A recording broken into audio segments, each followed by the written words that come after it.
Hello అండి, pink lovers కోసం నేనైతే నేను చెప్పలేను. ఏ కలర్కి ఆ కలరే అద్భుతంగా ఉంది.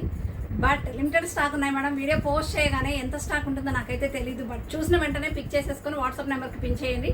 అండ్ స్క్రీన్ మీద మీకు ప్రైస్ డీటెయిల్స్ కూడా ఉంటాయి. ఇంత రీజనబుల్ ప్రైస్లో ఇంత బ్యూటిఫుల్ డిజిటల్ ప్యాటర్న్ సారీ ఎక్కడైనా చూసారా? ఎంత బాగుంది కదా. Beautiful bright and pink colour combination. Dark Rani pink కి ఎక్సలెంట్ డిజిటల్ ప్యాటర్న్ లో మీకు చక్కగా ఫ్లోరల్ డిజైన్ మేడం. వచ్చేసి ఇంత బ్యూటిఫుల్ పళ్ళు అండి. అండ్ మీకు బ్లౌజ్ వచ్చేసి సెల్ఫ్ డిజైన్ వస్తుంది పింక్ కలర్ లో. ఎక్సలెంట్. ఇందులో కలర్స్ ఏమని చెప్పను మేడం, బట్ చాలా చాలా మినీ సెట్ ఇచ్చారు కానీ ఎక్సలెంట్ ఉన్నాయి మేడం కలర్స్. అండ్ డిజైన్ చూడండి ఎంత బ్యూటిఫుల్ గా ఉందో. నావీ బ్లూ అండి అండ్ బ్లాక్ కలర్ చాలా బాగుంది కదా. And one more copper sulphate blue. Beautiful colour combinations madam. ఇలాంటి బ్యూటిఫుల్ కలెక్షన్స్ ఇంత రీజనబుల్ గా కావాలి అంటే మీరేం చేయాలో తెలుసు కదా మేడం. గివ్ అవే కూడా ఉంది కాబట్టి తప్పకుండా కొత్త వాళ్ళు సబ్స్క్రైబ్ చేసుకోండి, లైక్ చేయండి, కామెంట్ చేయండి, షేర్ చేయండి. ఇంకొక వీడియోతో మీ ముందు ఉంటాను మ్యామ్. బాయ్.